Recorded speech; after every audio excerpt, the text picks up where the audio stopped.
어제 이제 방송 보셔서 아시겠지만은 제가 이제 새벽 정도 해서 일단 10시 반 장에 대한 이야기를 했었고 새벽 3시 정도 해서 가격들이 요동을 칠 것이다. 요동을.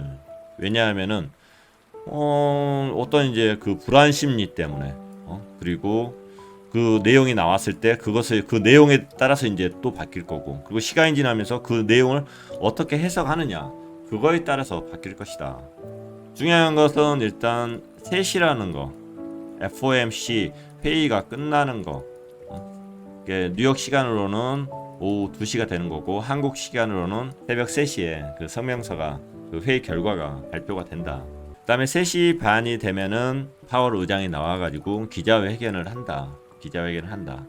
그래서 이 시간대에 들락날락 거려요. 전체적인 시장이 들락날락 걸리고 그리고 증시도 들락날락 거렸습니다. 이 시간대로 해가지고 중요한 것 자체는 이 3시가 되기 전까지는 어떠한 이제 발표도 없었잖아요. 그러다 보니까 불안 심리에서 이렇게 이제 나오는데 3시에 뭔가가 발표가 됐다. 그러면은 이게 시장에서 그것을 좋게 받아들였네. 3시 반이 돼도 이제 파월 의장이 지금 기자회견을 하는데 이것도 그 시간대에 올라갔네. 결국에는 이 시장이 이것을 어떻게 받아들였느냐 이제 이 부분인데 일단은 초반에는 그 발표 내용에 대해서 그냥 크게 위험한 건 없었네.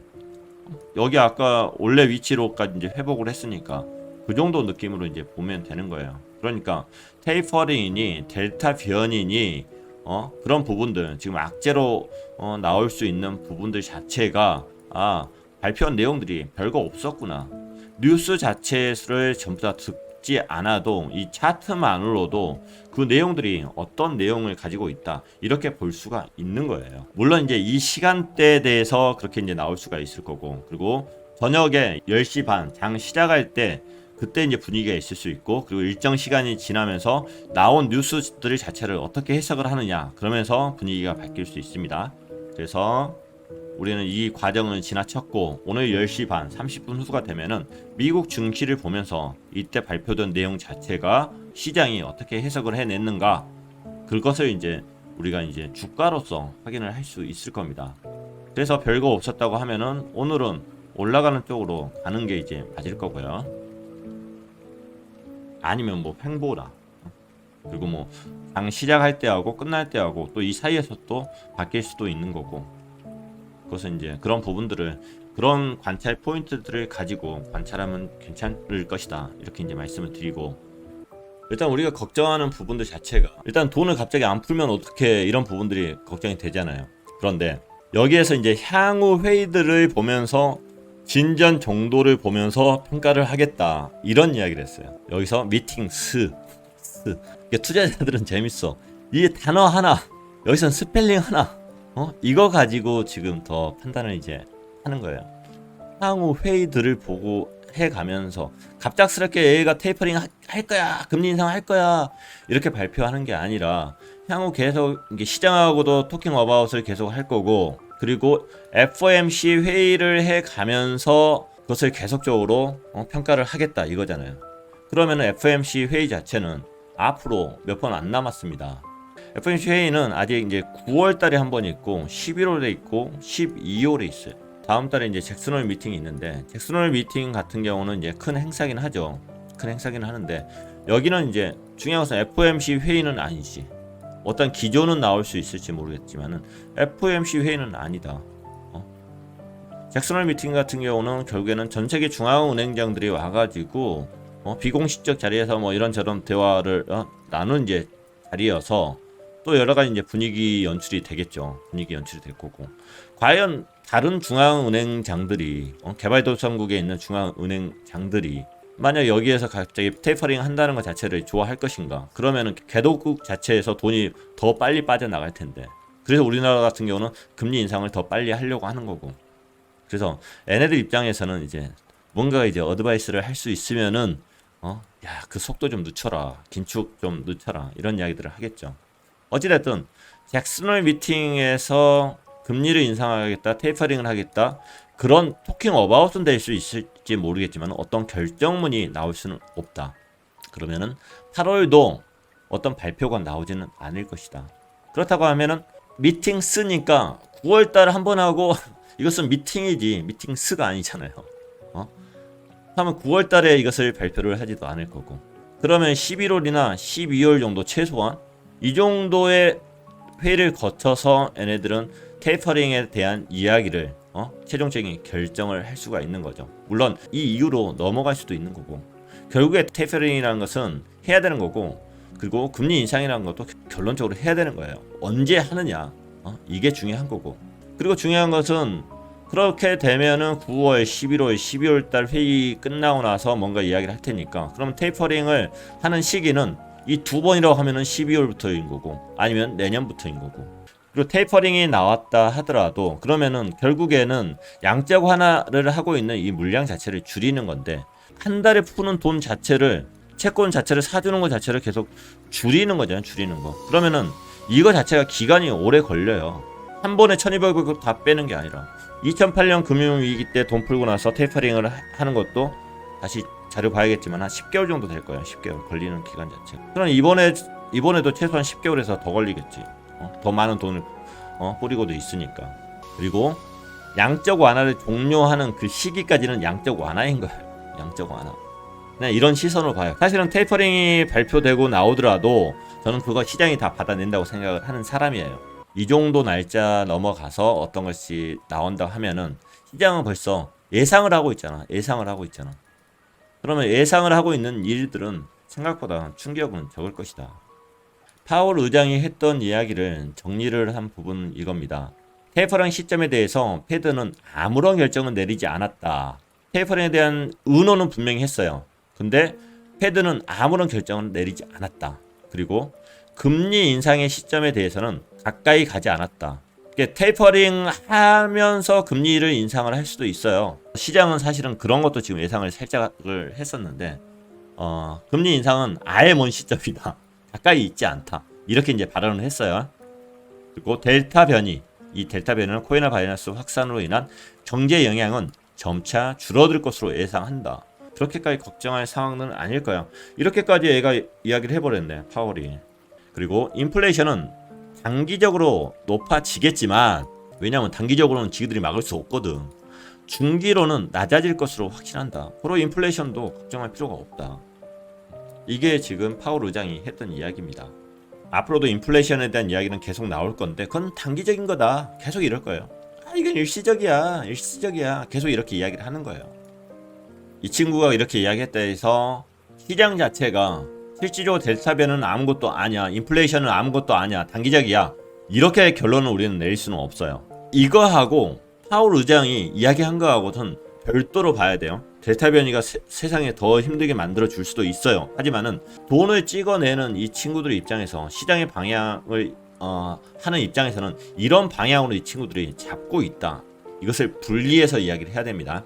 그래서 어떤 사실을 하고 이 친구들이 지금 이런 이야기를 하는 거하고 그것을 분리해서 약간 생각을 할지는 알아야 된다. 여기까지만 말씀드리도록 할게요.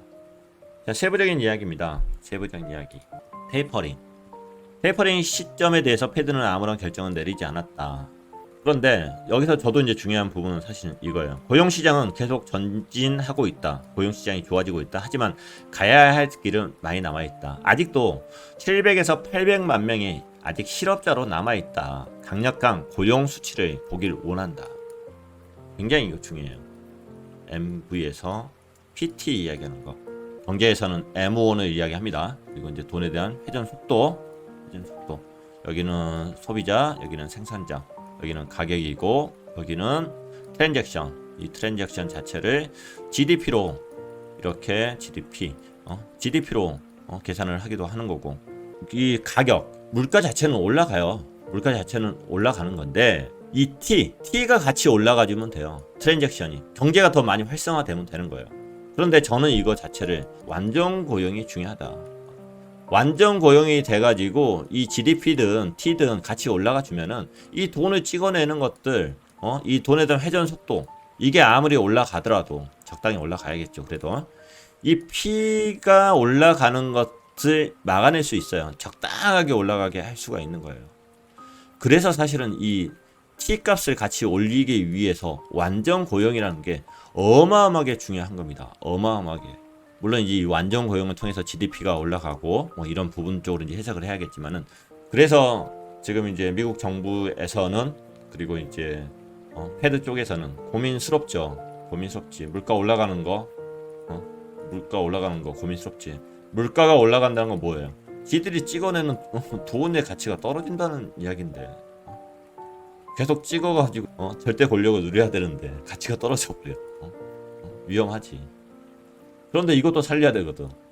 이게 경제가 뒤져버리면은 이것은 한순간에 하이퍼 인플레이션으로 넘어갈 수 있는 상황들이기 때문에, 그래서 이 T값 자체를 우리가 관심을 가져야 되는 것 자체는 결국에는 고용지수다. 고용지수.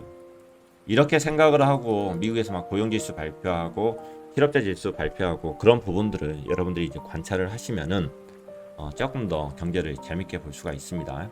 미국 실업률인데, 실업률 자체가 2020년 팬데믹 선언이 지나고 나서 오이씨 여기까지 올라갔어. 사실 24.7%. 사실은 이때 미국 정부에서 지금 예상했던 실업률은 35%까지예요. 35%까지. 대충이에요. 숫자 대충이에요. 제가 옛날 방송을 했던데 자료 기억은 안 나요. 그래서 제가 이때 이거 대공황 상황까지도 갈 수 있는 상황이, 이제 가장 걱정이 되는 부분이 대공황 상황으로 갈 수 있는 부분이 이 실업률 때문에 굉장히 고민을 했어요. 물론 저는 여기에서 그때는 근본이제 사회였기 때문에 돈을 임의적으로 강제로 찍어내지는 못했지만은 지금은 근본이제가 아니다. 그래서 돈을 임의적으로 찍어낸다. 2008년에서 양적 완화를 했던 모습으로 봤을 때 찍어내서 일단은 극복을 할 것이다. 이렇게 방송을 했던 거고요.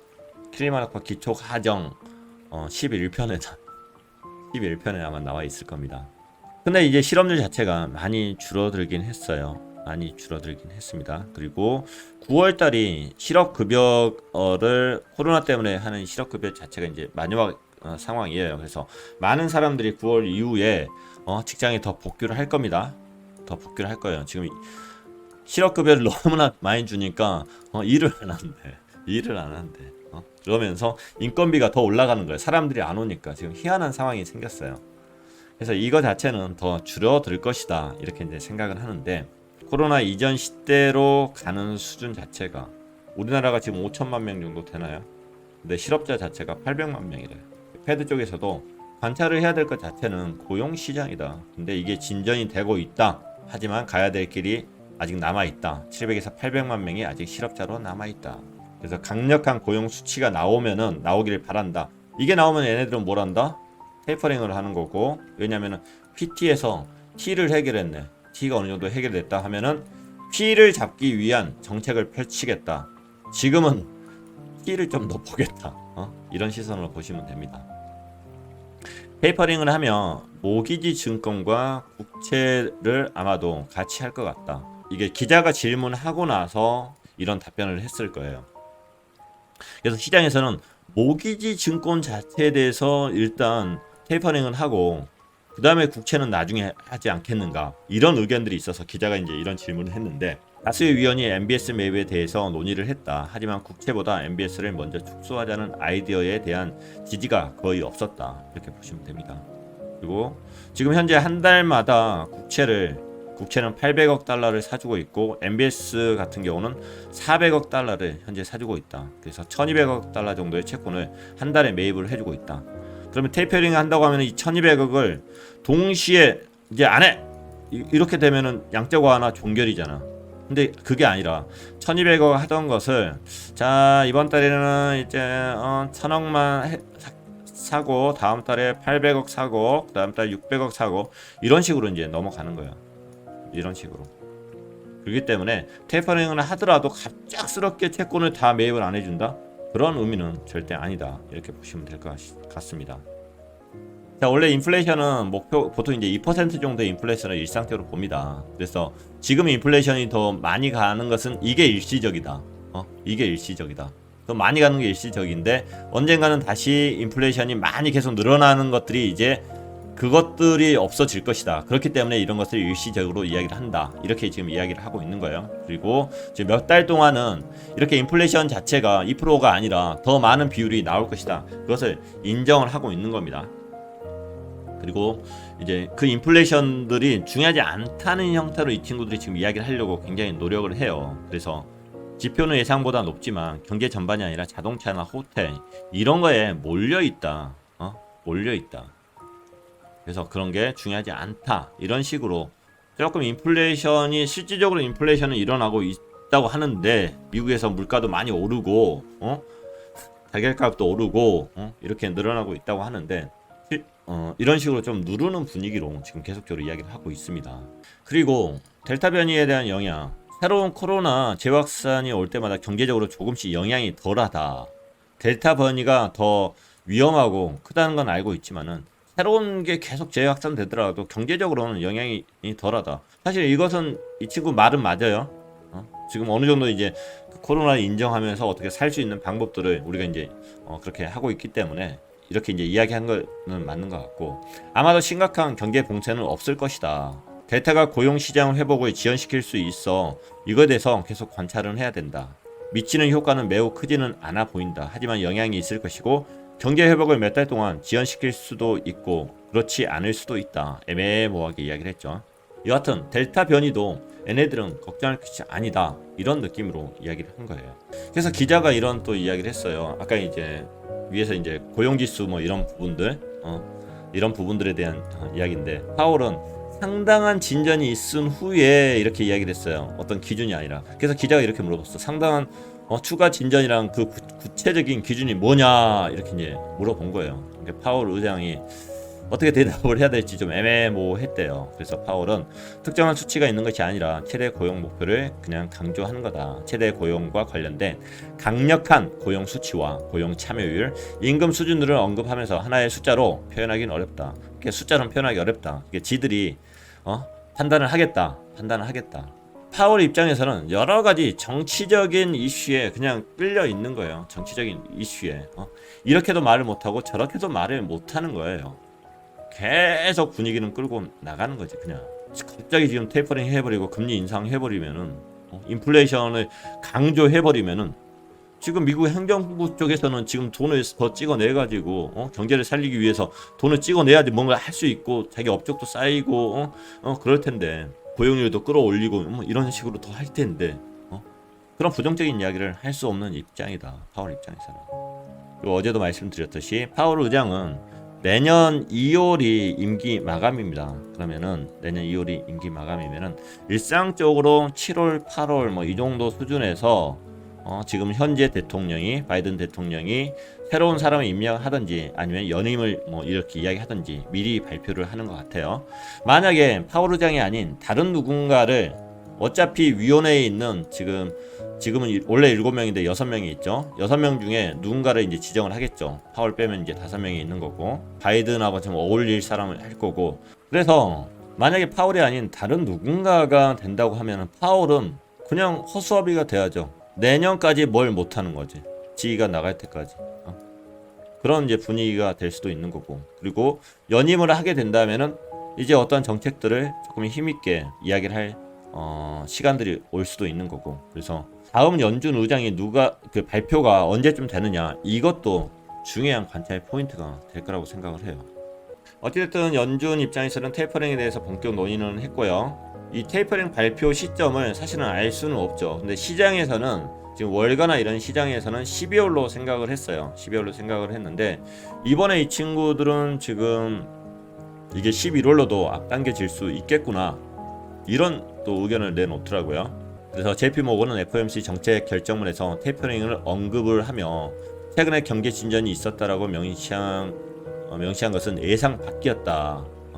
그래서 문장을 읽는 이 친구들은 또 달리 해석을 하는 거예요. 결정문에서 테이퍼링을 언급을 했어? 최근에 경제가 진전이 있었어? 이 표현을 가지고 지금까지 JP 모건은 한 12월 정도 예상을 했는데 한 11월 정도도 이게 가능하겠는데? 이런 식으로 이제 이 친구들은 이야기를 했고 그리고 뱅크 오브 아메리카 쪽에서는 지난 2013년 앞으로 회의 시 테이퍼링 관련 평가를 계속하겠다라는 표현이 정책 결정문에 들어간 뒤 세 번째 FOMC에서 테이퍼링이 발표됐다. 2013년에는 세 번의 회의를 거치고 나서 그걸 발표했대요. 그래서 11월 테이퍼링 발표될 가능성이 크다. 뭐 이런 식으로. 무슨 전문가들도 똑같네. 과거에 있던 게 한 번, 두 번, 세 번이었으니까 이번에도 한 번, 두 번, 세 번일 것이다. 이런 식으로 이제 이야기를 하네요. 어찌 됐든 제 의견은 그래요. 이게 11월이든 12월이든 제 생각처럼 내년으로 넘어가든 이 부분 자체는 또 시장이 받아낼 것이다. 시장이. 그 정도로 저는 그냥 생각을 하고 있습니다. 2008년 같은 경우도 일단 2008년 같은 경우도 금융위기를 겪고 나서 어마어마하게 돈을 찍어냈죠. 1차, 2차, 3차, 4차 중간에 이제 오퍼레이션 트위스트를 하고 단기국채 매입하고 단기국채는 매각하는 이제 또 다른 형태의 방법이 있었고 어마어마한 돈들을 이제 찍어냈어요. 찍어냈어. 이것을 우리는 양적 완화라고 하는 거고 그리고 나서 돈을 다시 걷어들여야 되지 않겠습니까? 해서 걷어들이는 이제 정책들이 나옵니다. 2013년 6월달에 버냉키 의장이 2013년대에 양적 완화 규모를 축소할 의사를 내뱉었어요. 내뱉고 나서 3개월이 지나고 나서 일단은 이 이야기 나왔으니까 시장이 약간 반응했지? 떨어졌죠? 다시 여기서 FOMC 회의에서 기존 선언을 철회한 후에 자산 매입 규모를 그대로 유지하겠습니다. FOMC 회의에서 3개월 후에 이렇게 이야기했어.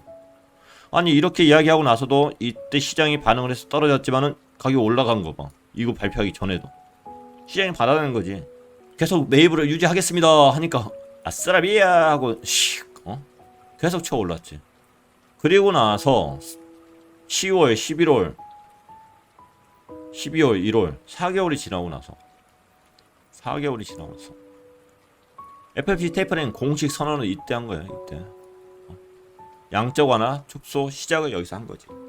시작을 하면서도 그러면 시작했으니까 떨어졌네. 근데 올랐네. 떨어졌네. 시장은 요동치지만은 분위기 자체는 여기서 올라갔잖아. 결국엔 변동성은 있지만 올라간다는 거예요. 그리고 양적 완화 공식 종료한 것은 10월이었는데 그러면은 1월, 2월, 3월, 4월, 5월, 6월, 7월, 8월, 9월, 10월 10개월 동안 이것을 줄여나갔다는 거예요. 여전히 양적 완화를 하고 있는 거예요. 여기 주다가 이 정도 한 달 뺐는데 이게 어마어마하게 뺀 거야? 아니지. 그냥 시장 분위기가 그러니까 여기서 여기 떨어지는 거지. 시장 분위기상. 양적 완화 종료하고 여기 양적 완화 종료하면서도 변동성은 심하지만은 쭉 올라갔잖아요.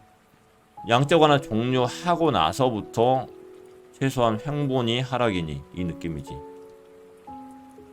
미국 금리 인상 이 시점. 그럼에도 불구하고 또 계속 쳐오르고.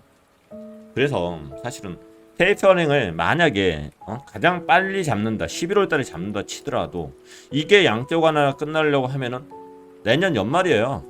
내년 연말 그 기간 동안은 시장이 충분히 받아낼 만하다. 이게 저의 결론이에요. 그러면은 비트코인의 그 사이클 자체상 올해든 저는 이제 올해 연말 10월 10월에서 12월 정도까지를 지금 이제 탑 위치로 시나리오상 이렇게 짜놓은 거고 또 그 시기에서 또 여러 가지 또 관찰하겠지만은 시나리오상 올해 이렇게 고점을 해준다. 그럼 좀 더 밀려갖고 내년 뭐 초로 넘어간다. 그래도 땡큐지 사실은.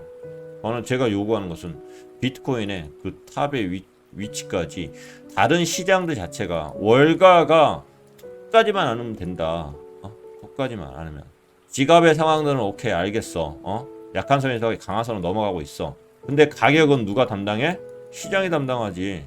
트레이딩하는 애들이 담당하지. 그러면은 월가 애들이 담당하네. 월가 애들이. 그럼 여기에서 가격을 담당하는 애들이 갑자기 자산 다 떨어지니까 금 떨어지고 못 떨어지고 그러니까 톡 가버린다. 2020년 팬데믹 선언처럼 톡 가버린다. 그러면은 아이고 아파 이러겠지. 근데 그런 상황은 생기지 않겠구나 하는 게 제 의견이에요.